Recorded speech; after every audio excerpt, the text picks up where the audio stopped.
Hello YouTube and welcome to another episode of At Half Time. We are in between seasons once again, so you know what that means. It means we are going to mess about with the database and do yet another experiment.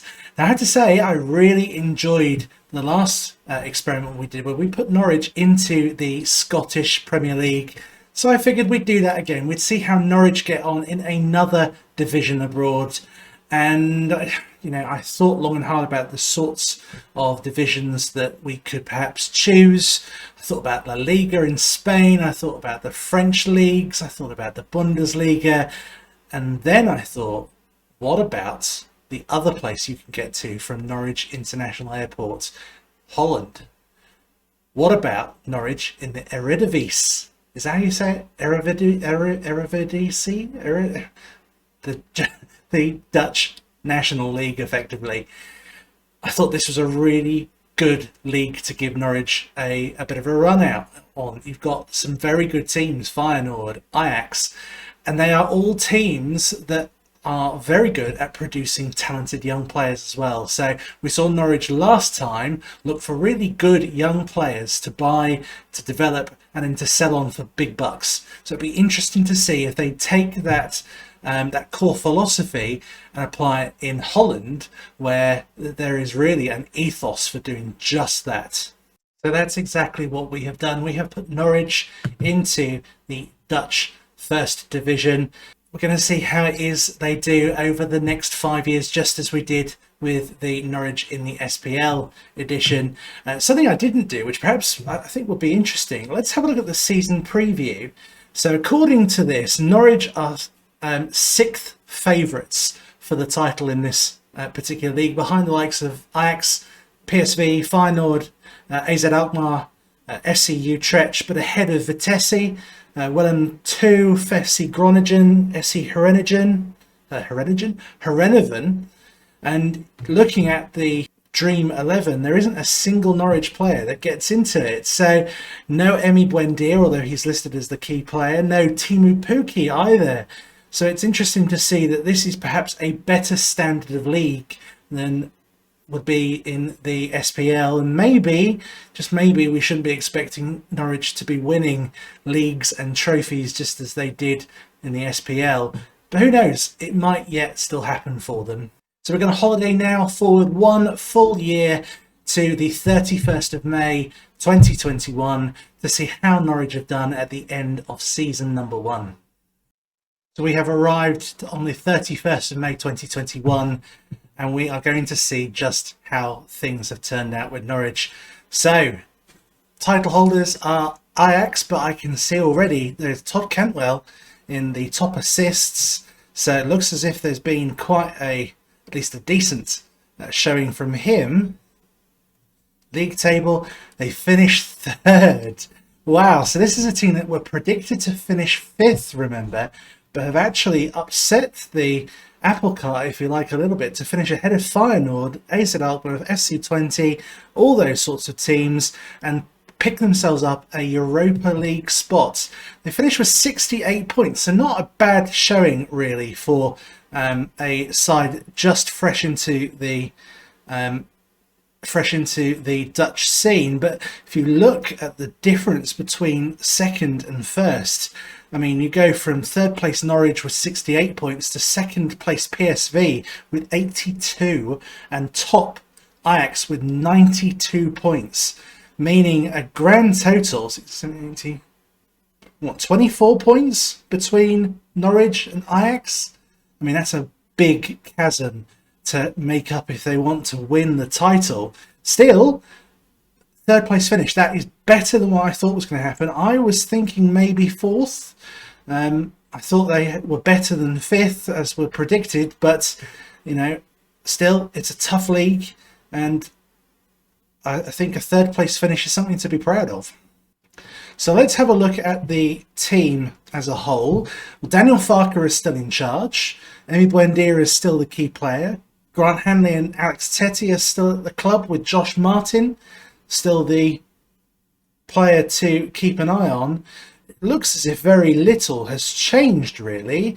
Tim Krul has lost his place to Aston Oxborough. I assume that's due to an injury. Yes, that appears to be the case.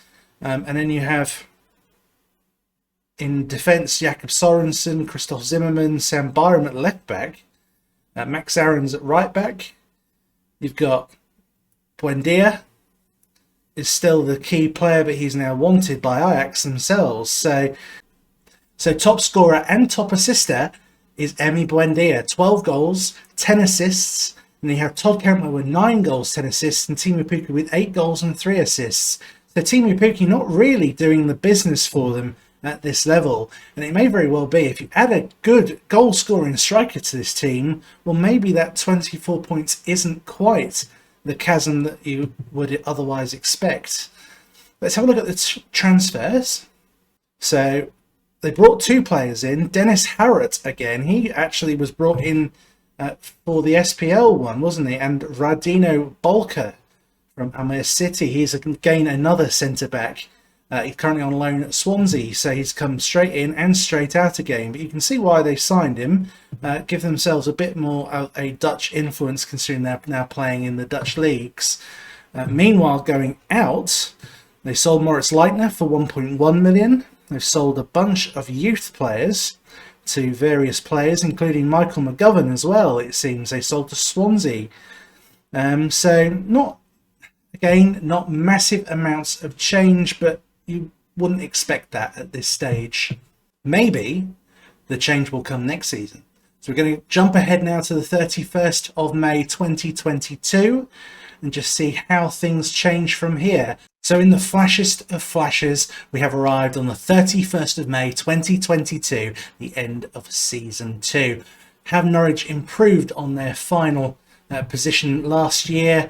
We're about to find out. I see an article down here containing Norwich, so we are going to click straight on that, and they're finished in 4th place, so that's interesting.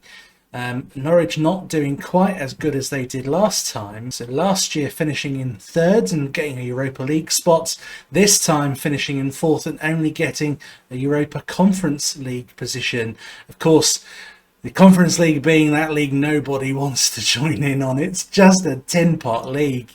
So Norwich getting the booby prize. It's AZ Alkmaar that appears to have knocked them out of their position. They have risen from 5th place into 2nd this year, and Ajax again running away with it. I mean, the AZ Alkmaar only got 68 points, but Ajax got 92, only losing twice to NEC Feyenoord and drawing twice to Willem and PSV. So they beat Norwich both times. Let's have a quick look at the schedule, shall we? So in terms of the Europa League, Norwich got into the Europa League group stages, and it seems faced off against Betis, Tottenham, Astana, and they did very poorly, only accruing 2 points. Really should have done a lot better, at least coming in 3rd. I'd have fancied them actually to pip Betis to one of the 2 qualifying positions as well, but it seems Betis were in inspired form, beating even Tottenham to it. So, maybe I'm being a little bit unrealistic. In terms of cups, they went out in the 2nd round to Vitesse. I didn't know that. They said there's a playoff place for a European spot, and it seems they went up against Feyenoord, lost 2-0 away, but won 3-0 at home, effectively winning 3-2 it seems. So frustrating season by the looks of it, but they still managed to maintain a European spot and still finish in the top 4, so still exceeding expectations from that original prediction. So let's have a quick look at Norwich as a whole. Daniel Farkas still in charge. Key player now Max Aarons rather than Emi Buendia. Does that mean that Emi has moved on? No, he's still there, but Max Aarons has simply overtaken him as the key player. Again, though, Emi is the key goal scorer and key assister. Todd Cantwell coming up with 12 assists as well. Teemu Pukki has stepped up a little bit, scoring 11 goals. We have Marco Stiepermann on 8 goals as well. Adam Eder on 6 goals. So, as I say, it doesn't seem as if there's been too many changes of personnel again, but certainly it seems there are players that are stepping up into the fold. In fact, there's one key addition. Kenneth Taylor has joined Norwich, getting 8 assists for the club. So there's plenty of players there that are doing quite well. In fact, Tom Tribal as well come back to the team and has seemingly done very well. Got a 7.10 average rating. So some interesting moves and interesting changes there. Let's have a quick look at transfers. Spent 7.75 million, so not an insignificant amount of money, having only sold £4 million worth of players. So the biggest outgoing was Grant Hanley, who's gone to Feyenoord for 1.7 million. Tim Close has gone, Daniel Sinani's gone, Lewis Thompson's gone, Phil Heiss has gone, Josip Dermich has gone. So they've gotten rid of quite a large number of, I think, high earners from their wage list. And in their place, they have spent quite a lot of money on bringing in particularly Kenneth Taylor. And he is a very handy player indeed, isn't he? Just 20 years of age. He's got decent passing, decent determination, decent vision. He's a good player and somebody who I think is capable of being a quite consistent creative force for years to come. So, grand scheme of things, they're still missing that 20-goal a season striker, but they are still competing at the top end of the Eredivisie. Can they now close the gap between them and Ajax at the top? Let's find out, shall we? Football Manager has done its thing and we are back on the 31st of May 2023, the end of Season 3. And we're going to see how Norwich have done. So Ajax win the league again. We're hearing a familiar picture. But we're looking at Mr. Verips has turned up at Norwich again. He was the guy I was really impressed with last time. He turned up and did very well for Norwich. So interesting how history repeats itself. Norwich has slipped down to 5th on this occasion. So 66 points. So they are basically picking up the same number of points on a season by season basis without much improvement or much regression. But it's interesting to see Todd Cantwell there as the top assister in the entire division. And we still are yet to see Norwich find a consistent goal scorer. Interesting though that it is Romero who has scored the most for PSV rather than Lassina Traore for Ajax as it usually is. But we see Feyenoord are in second place with 72 points. Ajax taking the title with 88. Norwich all the way down on 66 points. So 22 points behind Ajax. And now meeting the predictions made at the start of the first season in the season preview. So let's take a closer look at Norwich. You can see their league history is gradually declining since that 3rd place finish in the first season. And we're looking down the list and we see again Daniel Farke is the manager. Key player now Todd Cantwell. So we had Emi Buendia in the first season, Max Aarons in the second, and now Todd Cantwell. Is that because any of them have moved on? Let's have a look. Lost Tim Krul, he's gone. Replaced by Michael Verips again, who's still as good as ever.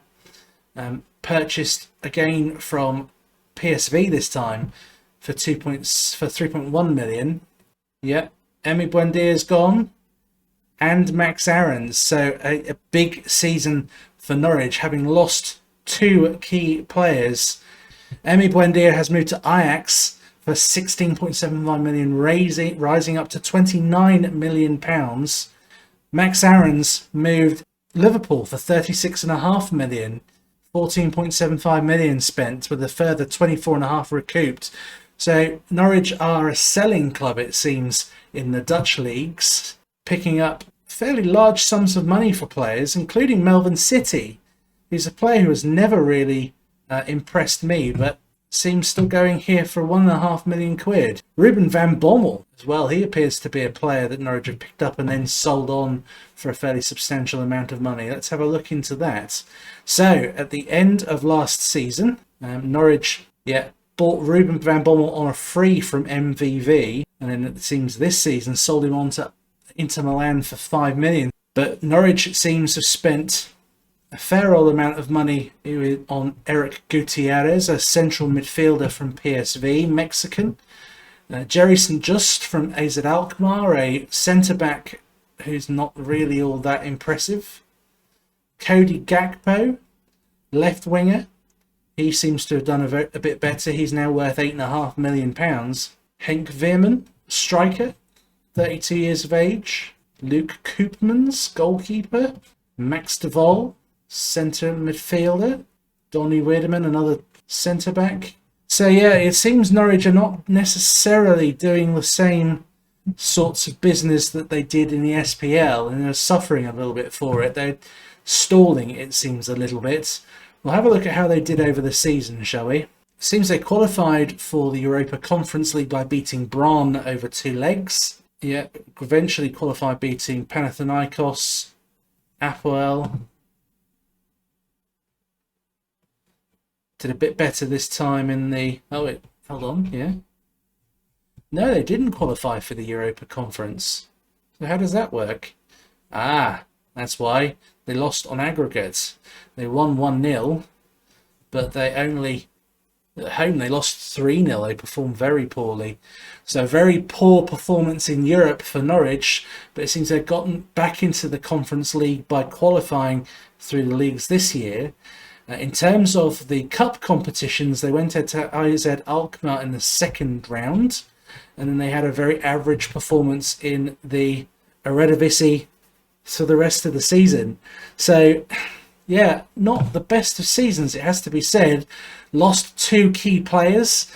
Daniel Farke's still in charge, but not really doing the business for them this season, and bringing in some pretty average players and having to rely on some pretty average players as well that would have been quite comfortably moved on if Norwich were still in the English leagues. Interesting, I say. They've signed Taki Chong. He's a good player. Right winger, probably the replacement for Emi Buendia. So maybe there is still more to come from them next season. And they've got Sam McCallum back and playing regularly. He's somebody that we saw develop very nicely. So maybe, he's on the transfer list for 3.8 after refusing to sign a new deal. Well, that's a big shame. We'll jump ahead now to the end of season 4 and see if Norwich are able to turn this disappointing season around into something perhaps a bit more exciting. The 31st of May 2024 brings with it the end of season 4 for Norwich in the Dutch leagues. So let's have a quick look at how exactly it went for them. It's becoming a familiar sight.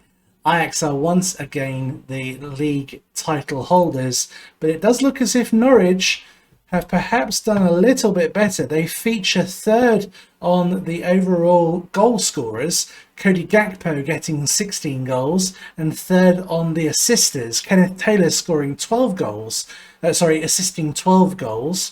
It does make me wonder just what's happened to Todd Cantwell, who has been consistently the highest assister. And a little bit of a rueful note, Emi Buendia is second in the list of average ratings at 7.46, so he's clearly doing the business for Ajax. Norwich are 6th, so that's a consistent decline for Norwich. If we look back in the first season, they were 3rd, second season 4th, third season 5th, and this season 6th place. So Daniel Farke's still in charge, Christoph Zimmermann is still there, Todd Cantwell still there. He's bumped up to vice-captain. Key player now, Kenneth Taylor. So it's been a consistent change of key players throughout. It just seems as if Norwich are just gradually slipping out of contention. Lots of changes, lots of names I don't recognise. Poor Teemu Pukki is now on the transfer list as well, despite scoring 9 goals. Yeah, so it seems as if they have they have really moved on quite a number of players and brought in a number of younger players and a number of... So let's have a look at let's have a look at the schedule and how they've done, shall we, first of all. In terms of the Europa Conference, they get knocked out of the conference on the 4th qualifying round against Atalanta. so perhaps understandable. They are a far bigger side. And you see, looking through the league, they get to the third round and lose out to Ajax in the cup competitions. So it seems they've still got the European playoff final second leg to play. They drew 1-1 away. So let's jump forwards a little bit. It seems Norwich have, in fact, got European football next season, having beaten, having beaten the team in the playoff to get that final Europa Conference League spot. So they've managed to claw that back from them at the very least. So let's have a look at the transfer activity. As I say, it did look like they had done quite a lot of business. Indeed, they had £30 million worth of players brought in, including 14 million spent on one player from PSV, a right back, it seems, from them. Pretty decent player, not worth 14 million now, so it's not holding, he's not exceeding expectations there. And in terms of sales, Rocky Bolshiri left for 5 million, rising to 6.25. Jerry St. Just final for 4 million. Did they make money on him? They did. They made a small profit on Jerry St. Just. And then other players as well. Tom Tribal left for Union Berlin. Marco Stiepermann to Vitesse. Therese Omotoye left for nearly 500,000 to Vitesse as well. They brought in a number of players, including Mitchell Dykes. Now, Mitchell is notable, having been at Norwich before on loan in the 2016-2017 season. That's the season that Alex Neil got sacked. I remember it very well. He joined us on loan from Ajax and was somebody that everybody was keen to sign because of how well he did. But in the end, he ended up going to Bologna instead, and it seems did very well until he was released on a free to come back to Norwich. The other interesting signing is Jesper Karlsson. Now, I know he is quite good from the other saves that I've done, and it seems he has joined to be the left winger and has played occasionally, scoring 6 times with 1 assist. So, again, as I say, this steady decline doesn't seem like Norwich are going to get any better than that third place finish that they got in their first season in the Eredivisie. And they're now perhaps not even matching the expectation that they have having gone into the league. So we're going to do one more season. We're going to see how things turn out in season 5. So for our 5th and final season, we have come back a little later to accommodate that playoff fixture that I wasn't aware of. We have come back on the 8th of June 2025. And interestingly, we got an England win in a Nations League semi-final here, so maybe we'll go a little bit ahead and just see how England get on in the Nations League. But of course, we're not interested in that. We're only interested mostly in Norwich. So let's see what has happened. I bet you Ajax are the league champions. Gonna be shocked if they're not. There you go.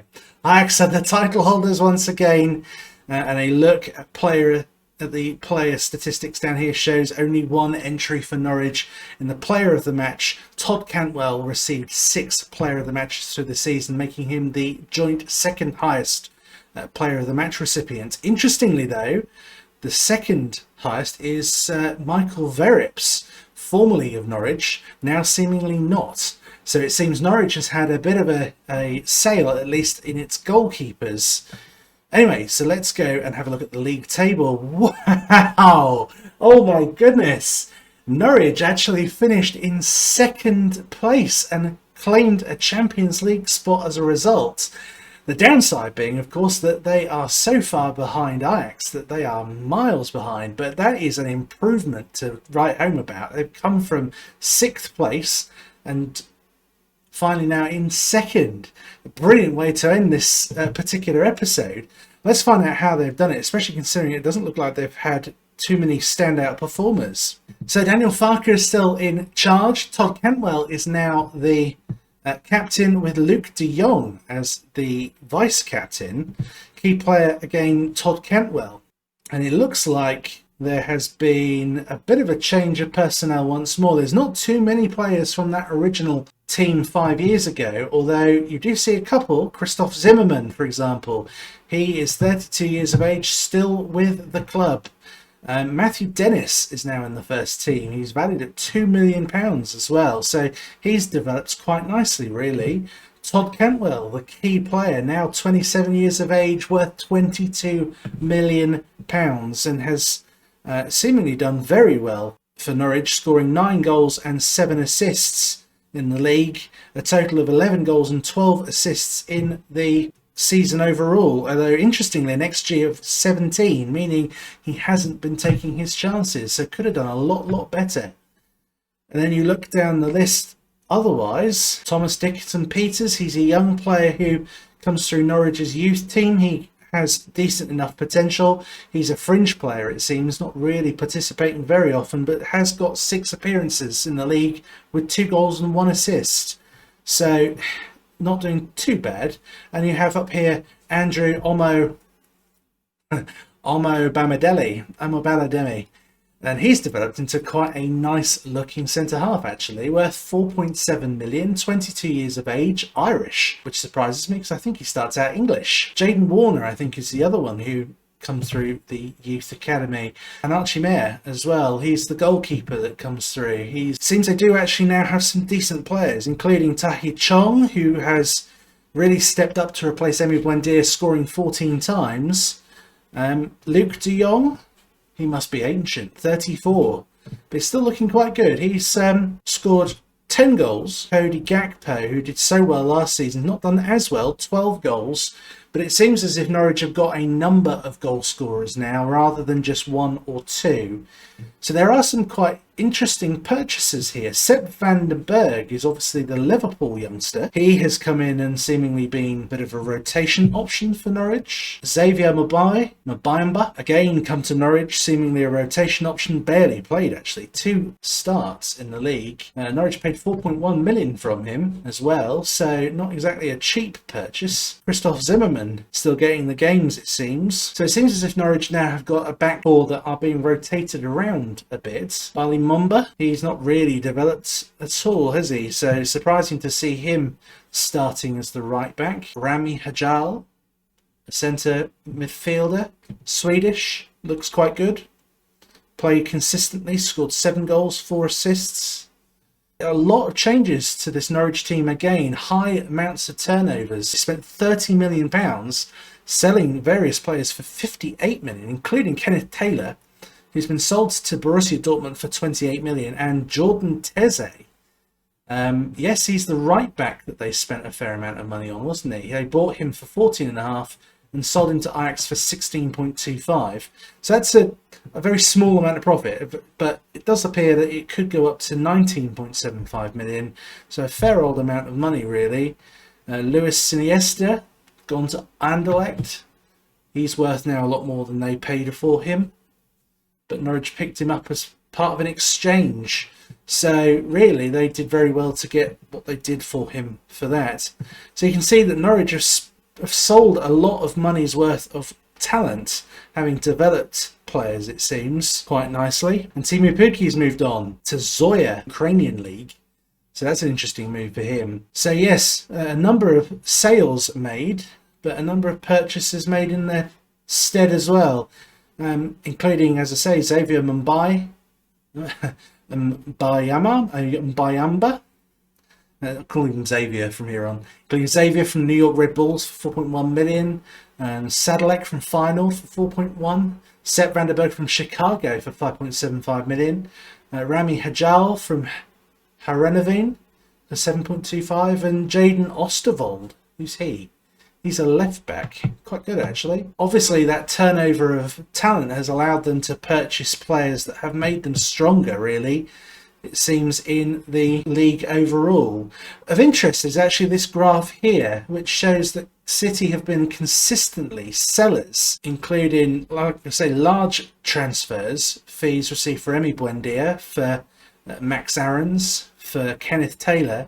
So whilst it may not have been as successful an outcome as it was when they were in the SPL, it does seem as if Norwich have maintained that philosophy of buying cheap, developing and selling at high profit. Shall we see how they've gotten on overall over the season?